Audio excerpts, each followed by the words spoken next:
أهلا بكم أعزائي طلاب الصف السادس. معكم مستر محدي خلف من قناة الناظر التعليمية. النهاردة lesson 2 اتكلمنا في الحصة اللي فاتت أو في السيشن اللي فات عن الووتر سايكل، والنهاردة برضو هنكمل lesson 2 بيبقى عن الووتر سايكل. هنتكلم عن الانرجي وعن الفورس اللي بيتحكموا في الووتر سايكل. خلينا أفكركم باللايك، ضروري جدا. الشير مهم جدا عشان كله يعرف وكله يستفيد، والسبسكرايب وتفعيل زر الجرس علشان نبقى ابديتد ويبقى عندنا كل جديد. خلينا نبدا درسنا. how do solar energy distribute how do solar energy affect the water cycle, how do solar energy and the gravity drive or lead the process of water cycle. يبقى احنا النهارده هنتكلم عن حاجتين: energy and energy from the sun, solar energy and the gravity. وافتكرون كويس لانهم هم دول الاساس.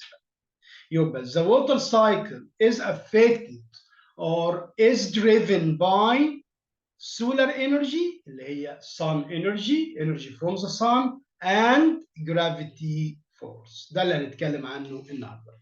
تعريف الووتر سايكل: الووتر سايكل the continuous movement of water among different reservoirs. يبقى what is water cycle? movement of water. سهلة.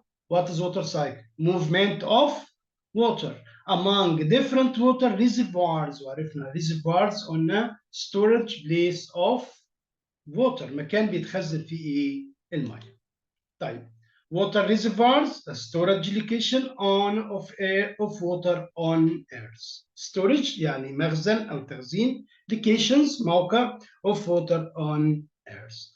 يعني reservoir maybe ocean, maybe sea, maybe lake. Okay, even plants قلنا living organisms like plants. تمام. soil, rocks، كل ده ايه؟ reservoir. يبقى reservoir maybe ocean, sea, lake, river, glacier لو جبل التلج نفسه، soil, rocks, living organism or atmosphere الغلاف الجوي نفسه ممكن يبقى reservoir. يبقى تاني water reservoir مكان بيبقى فيه ميه بيتخزن فيه الميه. storage location of water on earth like ocean, sea, lake, river, glacier, soil, rocks, living organisms like plants and atmosphere. The main process and steps that move water among these reservoirs. خدناهم 3 processes and 2 steps. حد فاكرهم؟ process number 1 ايه هي دي اللي طالعه لفوق ده اهو؟ برافو عليكم، قلنا evaporation, transpiration evaporation هم واحد، الاثنين واحد. اوكي؟ so evaporation. number 2 condensation that form clouds. number 3 precipitation, runoff and collection. number 1 evaporation, condensation process, precipitation process, runoff and collection. all these process and steps depend on حاجتين مهمة جدا النقطة دي. يبقى أنا عندي processes and steps of water cycle depend on energy اللي هي solar energy from the sun, solar energy, and force. what is the force? gravity force. مع بعض كده. The sun is the most important source of energy that affects the water cycle. خدناها كتير. Sun is the primary source of energy, the main source of energy, important source of energy affects the water cycle. قبل ما أكمل شرح why give reason. Sun is the most important source. Look at the picture here. برافو عليكم. Because solar radiation or solar energy or thermal energy بتعمل ايه؟ heats the water and makes the water what? evaporates. So when the water is heated by the sun, water evaporates and change into water vapor rise into the sky. يعني الصن هنا بتعمل ايه؟ evaporates water، بتبخر ايه المياه. لو تلاحظوا هنا كمان في جبل تلج glacier هنا. So yes, the sun melts the ice. بتخلي هنا الايس ايه؟ melt. So the sun melts the ice and change it into liquid water. Excellent. So the sunlight or solar radiation كل دي نفس الاسماء. يعني لو قال لك sunlight it's okay, solar radiation no problem, that comes from the sun. Okay, the sun includes thermal energy, heat, طاقة حرارية that causes the change of the state of water through the water cycle. خلينا نفتكر مع بعض. قلنا water change its state when gain thermal energy in melting and evaporation or lose thermal energy in condensation and freezing. يعني الووتر بيغير حالته، سواء لو كان solid بيبقى liquid أو liquid بيبقى gas when it gains thermal energy. gains thermal energy mean is heated، اتسخن. كلمة gain thermal energy equal is heated، يعني تم تسخينه.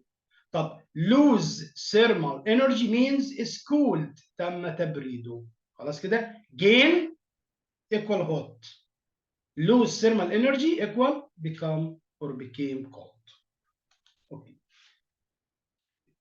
ده السولار راديشن اللي هي اشعه الشمس اهي، تمام، on earth، واتكلمنا فيها النقطه دي طبعا distribution of solar radiation. طيب خلينا when water change from solid state هو ice into liquid state liquid water it what gains thermal energy، ودي اللي احنا بنسميها melting process. فاكرين melting changing from solid into liquid by heating، يبقى عندي هنا gain يعني get thermal energy acquire thermal energy، بيكسب ايه؟ طاقة حرارية. طيب النقطة الثانية when اهو، اوكي، دي النقطة الأولى melting of ice and falling down. Number two, when water changes from liquid state to solid state، from liquid to solid to ice اهو، كان liquid ورجع اتجمد تاني اهو، دي بنسميها freezing process. طب in freezing process it lose thermal energy. فنركز شويه معلش. gain اربطوها مع بعض، افهموها بالطريقه دي. gain thermal energy او gain energy means became hot، اصبح سخن. طب lose thermal energy became cool or cold. easy. So there is a main force that affect water cycle اللي هي ايه؟ gravity. يبقى أنا عندنا water cycle depend on energy solar energy from the sun and gravity force. طب الجرافيتي بتعمل ايه بقى؟ gravity effect. ايه تأثير الجرافيتي؟ falling of melting ice crystals and water droplets. So you see rain water fall down. ليه الماء شايفين المية بتنزل لتحت؟ Yes, due to gravity. Yeah. So rain water snow sleet hail precipitation، كل البرسبتيشن ده الهطول الامطار دي without السلوك. So fall down بتنزل لتحت. Why? Due to what? Gravity. Okay. Number two, flowing of water in solid state in glaciers from higher altitude to lower altitude اهو اللي شفناه. So you see the ice fall down when the ice is melt. Okay, fall down. Why fall down? Due to gravity. يبقى بص للصورتين دول علشان تفهمون بقى. So rain fall down because of gravity. Ice, when ice is melt, what done? When ice is melted, fall down due to gravity. Okay, from high elevation يعني من ارتفاع عالي to lower elevation لمنطقة منخفضة. Number three, leakage of liquid water down into the ground then to groundwater reservoir. المية اللي هي بتنزل في المياه الجوفية وبتبقى مياه جوفية بتنزل تحت الأرض طبعا through a porous layer of rocks خدناها السنة اللي فاتت، في الصخور اللي بتبقى مسامية فيها مسام، المية بتنزل منها بتبقى مية جوفية اللي هي جراوند ووتر. طيب يبقى المية هنا بتنزل لتحت due to ايه؟ gravity. Flowing of groundwater from higher altitude area to lower altitude area. تنساش كمان الريفرز. الريفرز flow from high place into low place due to gravity. طيب اجمالا بقى عايزين نختصر يا مستر هنا. يبقى gravity effect number one rain water fall down snow fall down due to gravity. When the ice is melted لما الايس بيحصل له melt ice fall down from glaciers. Okay, number three, groundwater, water that leak or seep into earth fall down. نرجع تاني سوري الرسمة اللي فاتت اهي. اللي هي دي. So you see water from high place into lower place due to gravity. يعني الثلاث صور دول يقدر يفهموك effect of gravity in water cycle. Okay. Next. طيب يعني كده نحل حاجة. So sunlight provide what? Yes, thermal energy that cause melting of a ice. And also it causes what of water? برافو عليكم. ما في thermal energy هنا، في طاقة حرارية. طب الطاقة الحرارية cause melting of ice، ذوبان الايس. And it causes what? Evaporation of water. Water vapor releases energy. Releases energy means get energy out. يطلق يعني بيطلع energy when it, yes, condenses. When water vapor condenses, release energy, lose energy. بيخسر ايه؟ energy. Water can be pulled downward. بتنزل لتحت، بتسحب لتحت by gravity force. Factors that move the water cycle are, احنا قلنا two factors. Energy, yes, that comes from the sun, and gravity force. اوكي، يعني ممكن نحط energy من الثيرمال energy عادي الاثنين، بديل مفيش مشكله فيه. طيب. Energy and the water cycle. اوكي. خدوا بالكم من دي النقطتين اللي احنا اتكلمنا فيها. طيب. By gaining thermal energy. By gaining. قلنا gaining means getting, thermal energy means becomes hot. افهموها كده. Gaining thermal energy means becomes hot. Okay? Or heating ice. Ice melt and change into water. So when ice gains thermal energy, is heated, becomes or change into water. طب ايه كمان بيحصل by gaining thermal energy؟ water evaporates and change into water vapor. وكمان water evaporates بيتبخر and change into water vapor by a when it gains thermal energy too. So when ice gains thermal energy change into liquid water. اللي هو الميلتنج بنسميه melting.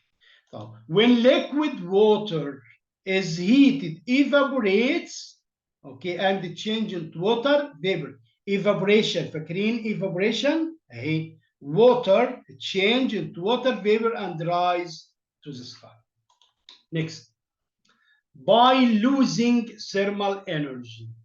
Losing thermal energy means by cooling، بالتبريد يعني, or cooling. Water freezes and change into ice. اللي هي دي. يعني هنا ده كان ice، تمام؟ freezes and change into ice. Okay, water vapor condense and change into water when it lose thermal energy. ادي الووتر فيبر اهو طالع، شايفين اللي هو طالع من الكتل ده، تمام؟ هنا لو انت جبت هنا طبق بارد، تمام؟ وقابلت عليه الستيم او الفيبر ده، change into liquid water. يبقى شوف هنا جاز اللي هو ووتر فيبر change into liquid water. ده احنا بنسميه condensation او condensation. سهله دي. عرفنا يبقى gaining thermal energy هلاقيه في حاجتين، في الميلتنج والايفابوريشن. تاني gaining thermal energy in melting and evaporation. losing thermal energy هلاقيه في الفريزنج وهلاقيه فين؟ condensation. مهمين جدا جدا جدا. Energy and water cycle. Transfer of energy. Evaporation on this step number 1. Evaporation. Hey, water. When the sun heat the water evaporate. So evaporation, gaining thermal energy. Water change into water vapor. Transpiration in plants. اربطوا بقى ما بين transpiration plant. Transpiration plant. Okay. So شايفين هنا look at the picture. بصوا للصورة كده. So water vapor comes out of plant leaves through stomata. stomata اللي هي ال small opening أو tiny opening in the plant leaves.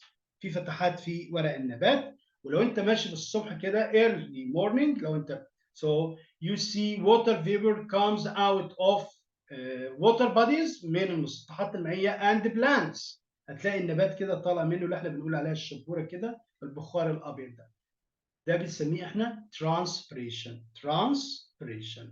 Transpiration is a type of evaporation in plants where water vapor comes out of plants through their leaves through stomata. Transpiration in plants about 10% of water vapor. يعني 10% من الووتر فيبر اللي موجود في الاتموسفير بيبقى منين؟ Transpiration of plants. فافتكروا بليز transpiration is evaporation in plants. Okay? طيب both of them evaporation transpiration by gaining thermal energy. Okay? Next. اهو شايفين بنشوف المنظر ده الصبح بدري، تمام؟ اللي هو البخار اللي طالع من الاشجار والنباتات، ده اسمه ده transpiration. What is transpiration? Is a type of evaporation. هو نوع من evaporation but in plants في النباتات. اوكي؟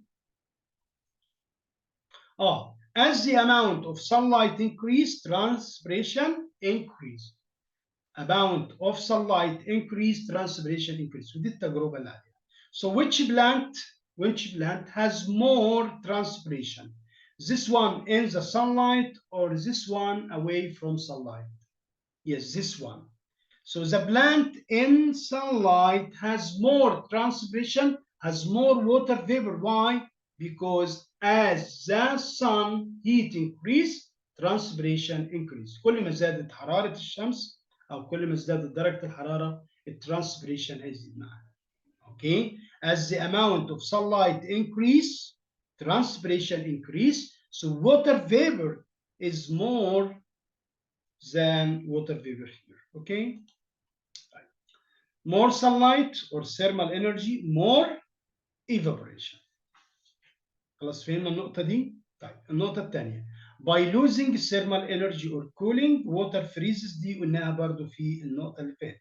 قلنا lose thermal energy هيبقى عندي حاجتين freezing and condensation.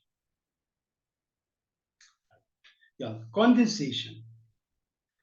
Losing thermal energy يبقى أنا عندي condensation معناها condensation اللي بتحصل فوق اللي بتكون لي الكلاودز دي. اوكي تمام يبقى condensation اللي بتكون الكلاودز دي. Losing thermal energy, water vapor change into water أو gas state into liquid state. طب مين بيعمل هنا؟ خد بالك clouds are formed due to condensation of water. افتكروا يبقى clouds اللي هي السحب دي are formed due to condensation of water vapor into water droplets that okay attached to particles of dust, smoke, etc. in the air. يبقى خدوا بالكم اهو clouds are formed due to condensation of water vapor. سهلة الدنيا؟ سهلة؟ Which one evaporation? Which one condensation? Warm air rises and moves over cooler mountain. أنا عندي warm air rises يعني حصل له evaporation. طب بعد كده عمل إيه؟ Moves over cooler mountain. مر على جبل بارد. احنا عندنا hot water vapor هيمر على cold surface هيحصل له إيه؟ condensation. هيحصل له على طول إيه؟ condensation. Energy from the sun heats the top layer of water in sea. أنا عندي هنا energy heat هتسخن top layer of water. When water is heated evaporates. A puddle يعني حفرة مية كده يعني in the hot desert decreases in size until it disappears. فاكرينها؟ Yes ده هنا dry up حصل لها dry up يبقى دي على طول evaporation. Warm moist air يعني هواء رطب سخن touches a cold glass of water اللي انا وريتها لكم يعني البخار سخن touches cold glass. هنا في بخار سخن هيلمس حاجه بارده يبقى على طول يحصل له ايه؟ condensation زي كده يعني. يلا كده listen to finished some questions quickly. Melting of snow at the two poles اللي هم القطبين الشمالي والجنوبي is due to the thermal energies that come from طبعا إجابة سهلة from the sun. Leakage of water into groundwater reservoir is due to the action of what? Condensation, gravity, precipitation, evaporation. طبعا هنا بيقول لي ground water المية اللي تحت الأرض، يعني المية دي نزلت تحت، طبعا due to إيه؟ gravity force.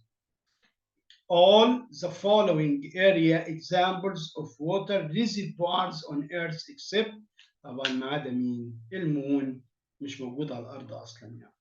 Movement of air can change the state of water from what to what by evaporation. Evaporation means liquid to gas. برافو عليكم. From liquid to gas. Both of what and what processes happen due to the decrease of thermal energy اللي هي losing energy. مين losing energy؟ برافو عليكم، كنا بنقول condensation and freezing by losing energy or decrease in thermal energy. The sun heats the water of seas and oceans and this leads to occurrence of what process؟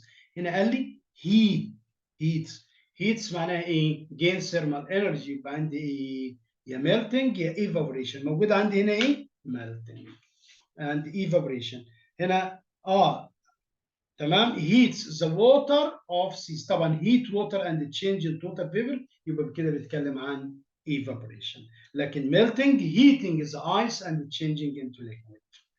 So the form of evaporation process that takes place from the leaves of plant. خد بالكم هنا leaves of plant يبقى على طول ايه؟ Yes, evaporation اللي هو leaves of plant is transpiration. About 10% of water vapor in air comes from transpiration of transpiration of plants. Water vapor that is present in air changes into when it hits a cold water bottle. طبعا water vapor changes into liquid water. Clouds are formed due to clouds due to برافو عليكم condensation. True or false? Quickly. The water cycle is a movement of water through different water reservoirs on Earth. True. I'm sorry دي إجابة number 2. Number 1 أهي true أهي. معلش ده في الأنيميشن. يبقى number 1 true أهي قدامكم أهي. I'm sorry دي جت قبل دي يعني. Water reservoir on the earth includes ocean and seas only؟ لا طبعا. طب امال include ايه؟ Ocean, seas, rivers, lakes, plants, atmosphere, soil, rocks، كل ده water reservoir. The two factors which control the movement of water in water cycle are gravity force and solar energy. طبعا so true. صح جدا. Energy solar energy and gravity force. Glaciers move from the top of mountains to the bottom of mountains due to the effect of gravity. طبعا top bottom أو up down يبقى gravity. The motion of air from one place to another leads to changing of water vapor into water in the air. True. Melting and the transpiration process only occur by cooling. هو بيقول لي melting transpiration by cooling لا طبعا by heating. False. So when the sun heats the water in a river, the water changes into gas state. For sure. Water comes out from stomata to the air in the form of water vapor. Yes, ده اللي هو بنسميه transpiration. طيب give reason يلا شويه give reason كده. Moving down of glaciers from the top mountain to its foot. طبعا من التوب للفوت او from up down يبقى ده ايه؟ due to gravity force. Changing of some amount of water in water bodies into water vapor. Why water change into water vapor؟ طبعا due to evaporation because there is sun. يبقى due to gaining thermal energy that evaporate water. يبقى هنا ليه some water evaporates? Because this water is heated or gains thermal energy that makes it evaporate. يبقى due to gaining thermal energy that evaporates water. About 10% of water vapor in air comes from plant. Because due to a transpiration in plant. Formation of clouds. لسه قلناها كذا مرة. Formation of cloud due to a condensation of water vapor. أنا أعطيكم إجابات مختصرة. تمام. طبعا when water vapor is cooled it condenses around some particles of dust and smoke. إجابة طويلة. طب وليه ما احنا نقول كده؟ due to condensation of water vapor. إجابة مختصرة وكافية جدا جدا جدا جدا. طيب. كده lesson 2 is finished. أشوفكم على خير إن شاء الله السيشن الجاي. ما تنسوش اللايك، شير، والسبسكرايب وتفعيل زر الجرس.